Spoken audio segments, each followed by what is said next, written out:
Yesterday, I gave a lecture, which is an advanced lecture, about how can we go from imaging to genetics. Today, it's back to basic.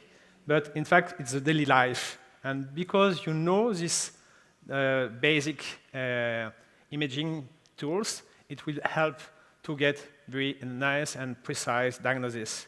So my talk is divided in 3 parts. I will first take a time to speak about ventricular measurements, and we'll move to midline. You know the cavum septum pellicity, and we'll speak about the anterior complex and the interest to have a look at this anterior complex. And we'll move to the surface of the brain to have a look at the Cdn Fissure, which is for me a very important landmark to have a good view of the gyration and the maturation of the brain. So to begin with, ventricular measurements. You know that one major item in the guidelines of ISUOG is to look at the lateral ventricles. Why? Because ventriculomegaly is the main finding of our CNS pathologies. But in fact, how should these measurements be performed? We have the reference method described by Cardoza. A long time ago, the image been obtained in axial plane through thalamic nuclei at the posterior margin on the choroid plexus.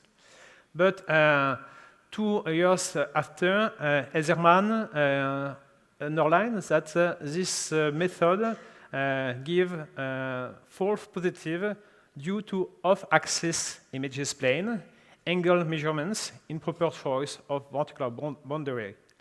So, in fact, indeed, the main practical issue in routine practice is when you are facing borderline ventriculomegaly, is to establish whether this ventriculomegaly exists or not. Why? Because this patient was referred in our lab for borderline ventriculomegaly. And you see, we have 10.8 and 12, but if you scan it properly with accurate measurements, it was in fact 9.2. There is no ventriculomegaly at all. And I will say that 1/3 of the ventriculomegaly referred in our lab for mild ventriculomegaly or minor ventriculomegaly are false positive ventriculomegaly. It's as when you cut a slice of zucchini. If you are orthogonal to the zucchini, you get this slice. And if you are off-axial, you get this second slide, and you see that the caliber of the first one is less than the second one. So because of that, we publish in 2009 imaging scoring method using 5 criteria. And we'll go on this criteria. We have primary criteria, and the first one is to have a strict axial plane. What means a strict axial plane? The midline should be perpendicular to the ultrasound beam, and the midline structure should be equidistant from the proximal and distal calaveral margins. What I mean, you see that the midline is perpendicular to the ultrasound beam and equidistant to the 2 volts. So we have the answer, how should we cut, in fact, the brain? But at which level should we cut it? In that case, you should have adequate anatomical level. You should have 2 landmarks, one anterior, which can be cavum septum pellicity or fornix column, and one posterior landmark, which is the fluid-filled triangular V shape of the ambient cisterna. This is the anterior landmark, and this is the posterior one. You see, you have CSF here between the 2 internal borders of the occipital hemisphere, or lobe, sorry, and this is, in fact, what we call ambient cisterna. And it's a V shape. If you are not strict axial, the V will disappear. And it's much more accurate than the thalami. Now, location of the atrium. Measurements should be performed at the level of the atrium. Well, but where is the atrium? In fact, Cardoza said we should use the glomus of the plexus choroid. For sure, it's easy to identify I remind you, this paper was published in 1988, so at that time it was nice to have a good landmark, very echogenic, but it's not reliable, in fact, because the location of the glomus may change depending on the shape of the plexus and also on the degree of dilatation. And neuroanatomy suggests a more reliable landmark, which is the internal parieto-occipital fissure. This fissure is located opposite to the convergence of the parietal and occipital horns, and it's the exact definition of the atrium. It's depicted on the inner border of the hemisphere as early as 20 weeks as a small depression, and it becomes deeper in the third trimester. And I will show this at 20. You saw this small depression, and after it becomes deeper here at 28, and deeper in 32. So you can see here small depression. So it's very easy to find this landmark. If you look at this case, which was referred in our lab for ventricular megaly, and you see here there is dilatation of occipital horn. It's not the good way of measuring it. You see that you are not orthogonal. You don't have the same distance from the midline from the proximal and distal cavalier margins. And if you measure, in fact, properly, this patient have no ventricular megaly at all. How to place the calipers? The calipers should be on to on, so you don't take the wall, it's on to on, and it should be orthogonal to the wall of the ventricle and not orthogonal to the midline, but orthogonal to the wall, on to on. And you should have adequate image size. You should avoid excessive or low magnification. The main interest of this method is to improve the reliability of ventricular measurements, especially when it's close to 10 millimeters, and improve also reliability of the follow-up, especially if serial examinations are performed by different operators. Let's move to the anterior complex. You know that cavum septum pellucidity is a very important item to be sure of the integrity of the midline. It's easy to identify, for sure. It should always be visualized between 19 and 37 weeks, and it's altered in many pathologies involving the midline, holoprosencephaly, agenesis of the corpus callosum in complete form, and absence of the cavum septum pellucidity is also encountered in severe ventriculomegaly, schizencephaly, and congenital agenesis of the corpus callosum, sometimes related to septo-optic dysplasia. But in our casuistic, we have case of false image of cavum septum pellucidity. Like in this case, this patient was referred for ventriculomegaly, and cavum septum pellucidity was described as normal. But what you see here, it's not the cavum septum pellucidity. In fact, it's dilatation and displacement of the third ventricle. If you compare to a normal case, and this patient, this is the sagittal view, have a complete agenesis of the corpus callosum. Because of that, in 2013, we published this article how to improve detection of the midline cerebral anomalies, and you have to move from cavum septum pellucidity to the anterior complex. This is the anterior complex, magnification, and just to explain what is the anterior complex, this is the cavum septum pellucidity in axial and sagittal view.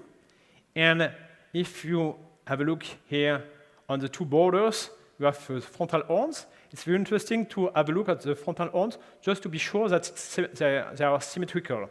If this one is larger than this one, you may deal with ventriculomegaly unilateral on the proximal hemisphere, which is more complex to measure.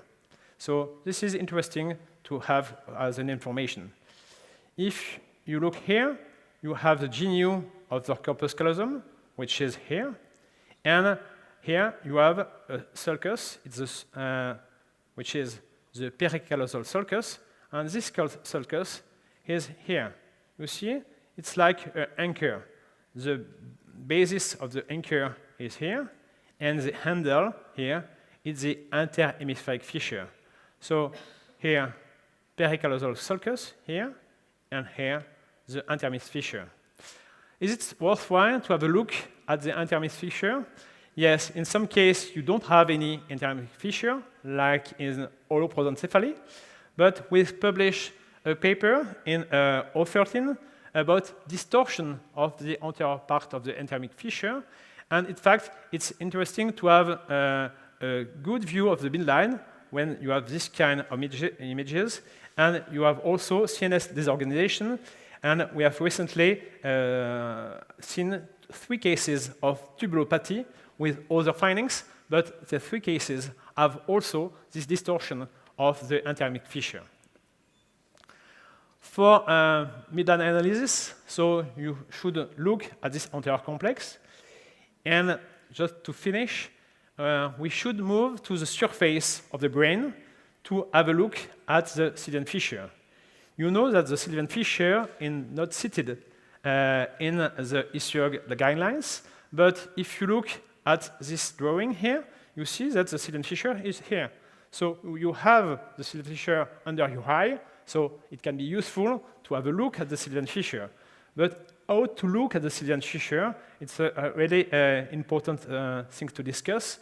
In fact, you have to be aware that the shape of the Cdn fissure will change over time. And if you have an axial view at the level of the fornix column here, which is a very precise anterior landmark, and here you have the V shape of the ambient cisterna. Now, look at the posterior margin. This one, this is the insula, this is the temporal lobe. You are at 22, and look here, here, here. I come back to here, here, here. So you have an angle of 45 degrees here at 22. It will be square at 24. And then you know that at 32, the temporal lobe will be in the middle. Half the way will be at 28, and a quarter of the way will be at 26. And between 26 and 28, there is something which appears, which is the superior temporal sulcus. So with this, in fact, you have a precision of 10 days when you don't know.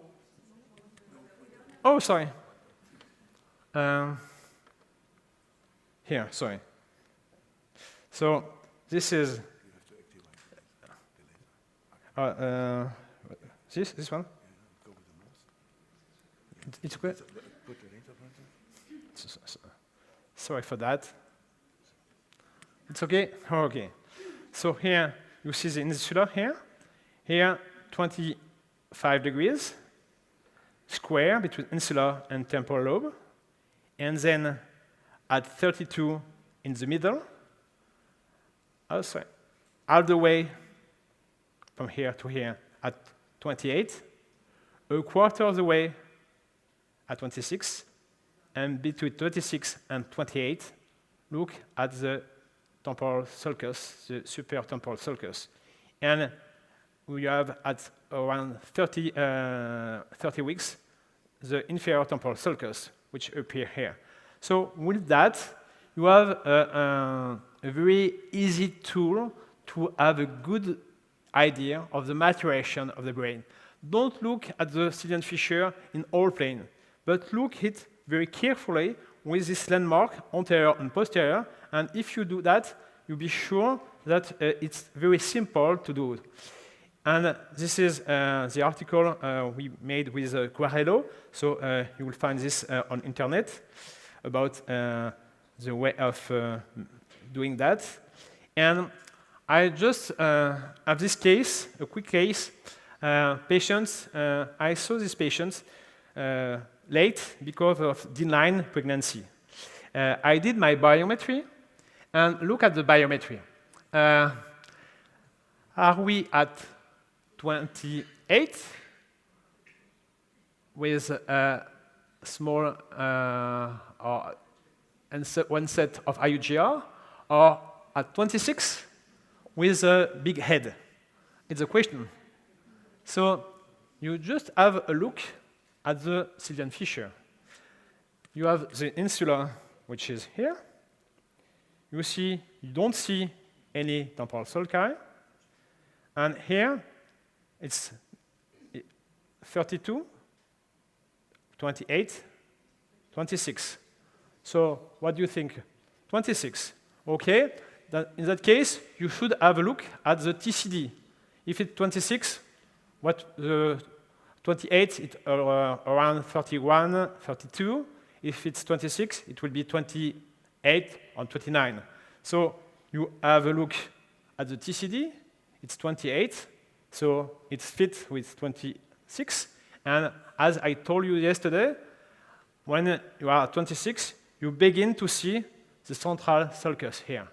So with all this information, you know that this patient is around 26.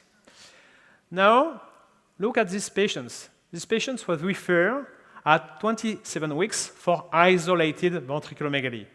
I did a paper, an editorial in the White Journal, how to handle this kind of isolated ventriculomegaly to be sure it's isolated. You put your probe, so you have to look at the Cdn Fissure. You are 27. What do you think? You see, it's completely abnormal because the insula should be here, but look here, it's very smooth. And in that case, you have almost, or it's most likely, a diffuse cortical anomaly.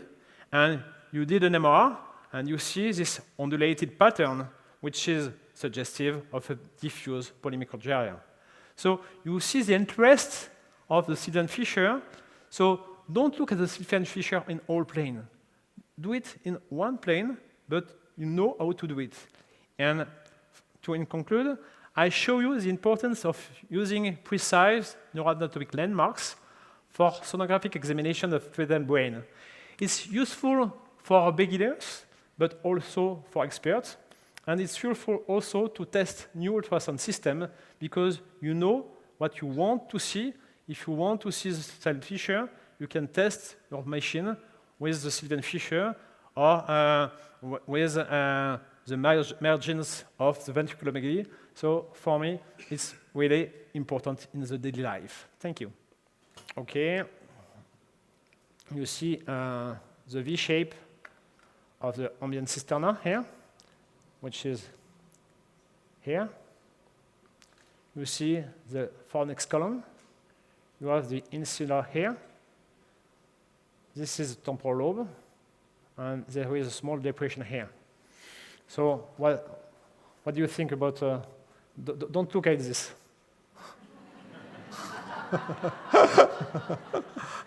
So,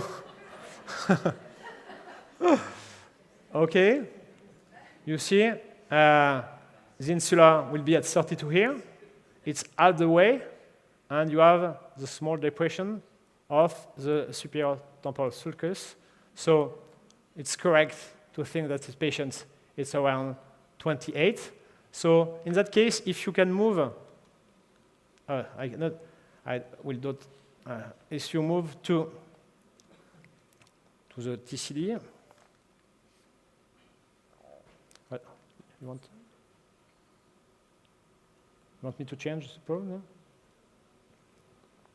Okay. Okay.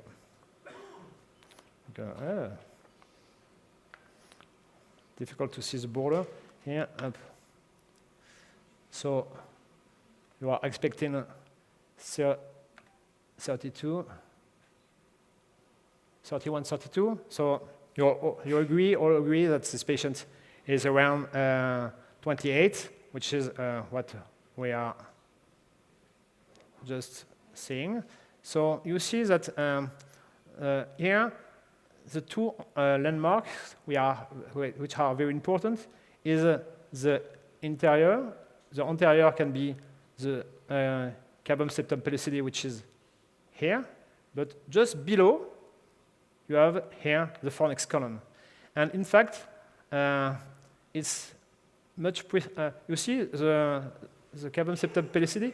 You can see the cavum in many images, but in fact, the fornix column, it's more precise because you see here you have the fornix column, okay? And you see one thing, in this patient, you have a balloonization of the occipital horn. So it's very common to have this balloonization. So if you take here your measurement from here, sorry, this set, I will do it not in the proper way here. And in fact, if I do it, you see this one. You have here the internal parieto-occipital sulcus. And if I put orthogonal, you see it's 6. You see there is more than 2 millimeters of difference between measuring in the occipital horn and at the proper level. So, so this is very important. So just to remind you that when I have a look at the Cdn Fissure, what I want to see is the fornix column here. Now, if I look at the entire complex, you can see the entire complex at either on an axial view or a corneal view, as you see here. Sometimes it's a little bit difficult to see the pericallosal sulcus, but you can see here the genu or the fibers of the corpus callosum here. The two horns, frontal horns, which are symmetrical in that case, the cavum septum pellucidum. Sometimes the cavum septum pellucidum is very thin, sometimes it's echogenic, sometimes it's barely visible, but you have to see a clear line separating the two horns. You do not have to have any communication, a free communication between the two horns. If there is free communication, you are dealing with a destruction of the cavum septum pellucidum or a congenital absence of the cavum septum pellucidum. If it's destruction, you have to look for schizencephaly or ventriculomegaly, very severe and obstructive ventriculomegaly, which will destroy the leaves of the septum. And if it's congenital, you may have a square horn here, which are encountered in case of steptoptic dysphagia. And in some case, you have also heterotopia, subependable heterotopia. So let's go here. So you have a normal anterior complex. Okay. We'll move. We discussed yesterday about the third ventricle. You see it's clearly visible here.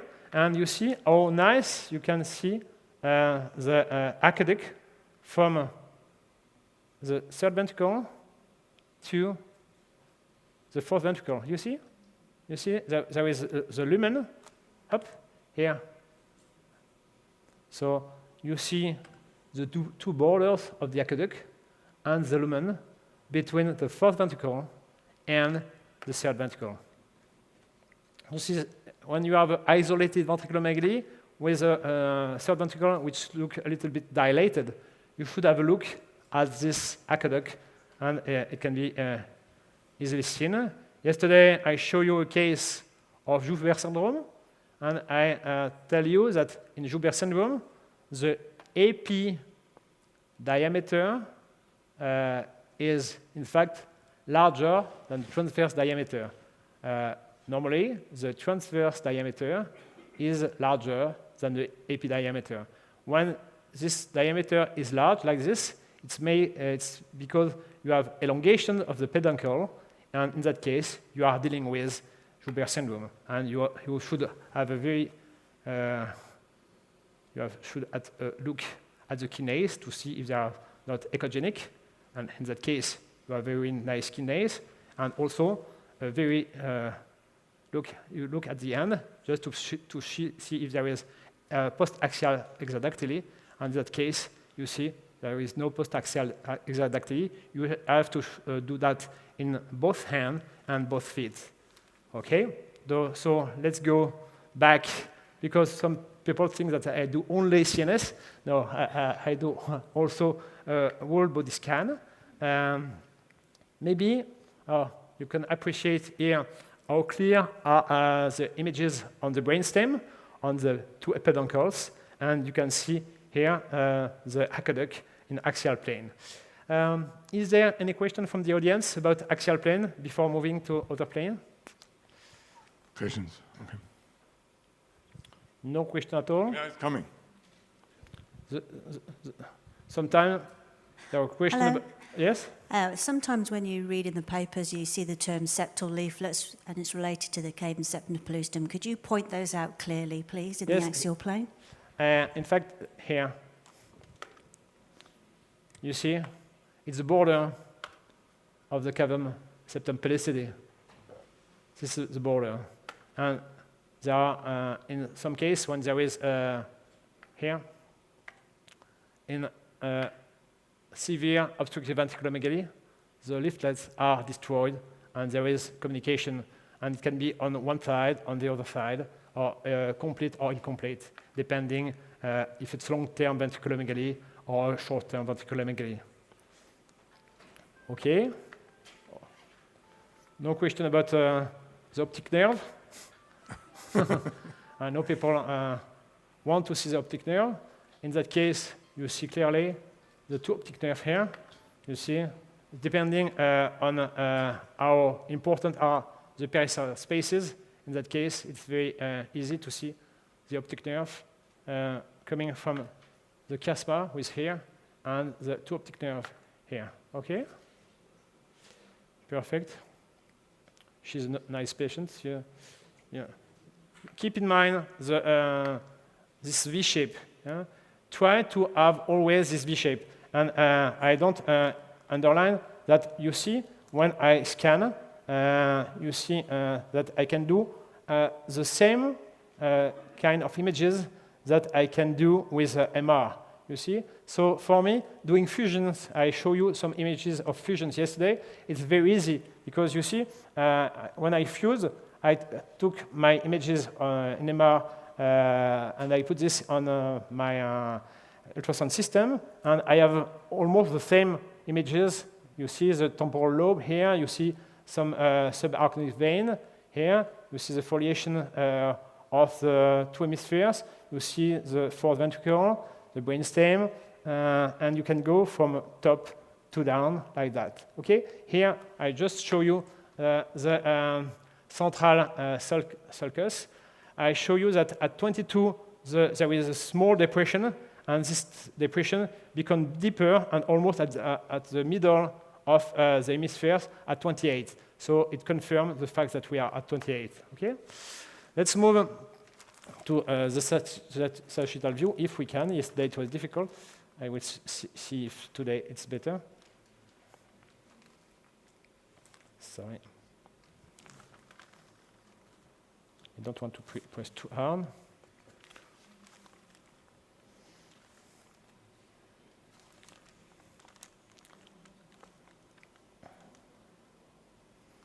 Yes, could you just... Oh, sorry.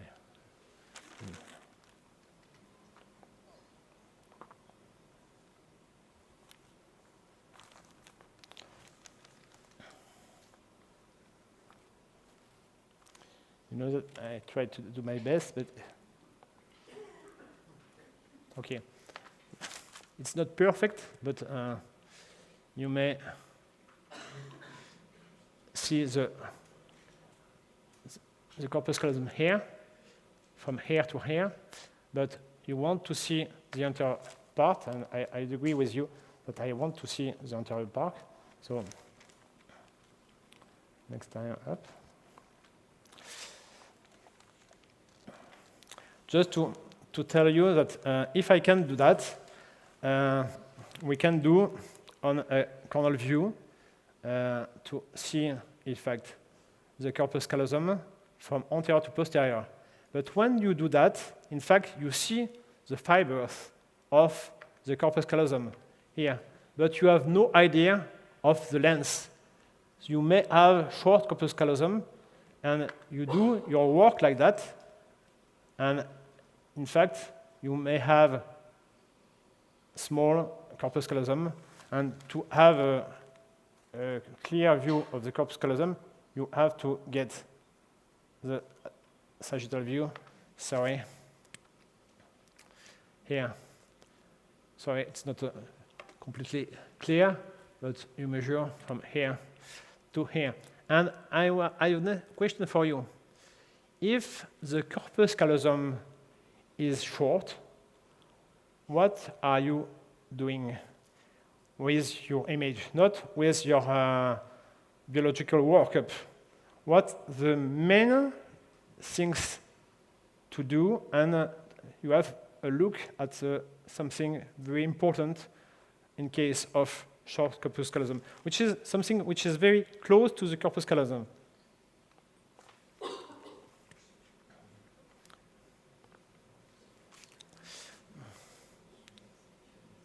You know? You see this sulcus here. We discuss about this sulcus. Which is the sulcus? The pericallosal sulcus, yes. And you may see here sulci, which is a sulcus, which is the marginal sulcus. You should have a look at this sulcus.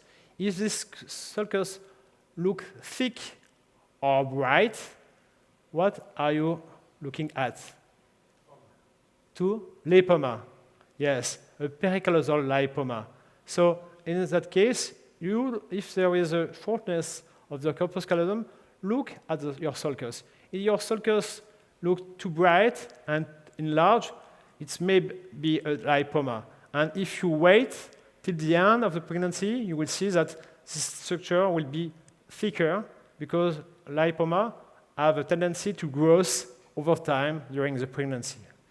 Here you have a nice view of the vermis, and because of that, you are sure that you are in the midline, because you have the vermis, which is more echogenic than the two hemispheres, and you have also the nasal bone, and you see all your corpus callosum from the genu, and you have also here the rostrum, genu, body, and splenium. So it's, in that case, a good midline image. Okay? Other question from the audience? If you feel free to ask, even if it's very simple. I think there is a... Okay. If I have ventriculomegaly, what should I do? So I have a ventriculomegaly at 12 or 13. It's not the case here, but how do you do your workup? If there is a ventriculomegaly, it can be an obstructive ventriculomegaly. So what is important in the case is to know the biometry, the specific biometry. If it's decreased, the chance to have obstructive ventriculomegaly is less than of the classic events with, in fact, atrophy of the brain. So it should be increased. You should have a look also at the cavum septum pellicidi to see if there is some insult on the leaflet of the cavum septum pellicidi because of barotraumatic insult. And also look at the pericerebral spaces. Here you see clearly the pericerebral spaces which disappeared when there is obstructive ventriculomegaly. There is a question? Yep. Okay. Okay. Prof, just could you show us the optic chiasma and if you measure it? Sorry? The optic chiasma. The optic chiasma. How I measure the optic chiasma? In fact, it's very difficult to measure. I'm almost sure that I see the optic nerve. If you want me, if you ask me really to measure it, in fact, I measure the nerve from here to here. In the real life, I've never measured the optic nerve on ultrasound. I do an MR, and I never measure. It's a subjective approach, because to have a reliable normogram of the optic nerve calibers is very difficult, because if you ask two physicians to measure the optic nerve, there is almost a very poor inter-observer agreement. So for me, I can say, yes, there is optic nerve, they look symmetrical here, but I prefer to have also confirmation with my MR, and I do most often only subjective analysis. Even if Jean-Philippe Beau do a very great job with 3D and try to give more precise measurements with the normogram that he has established.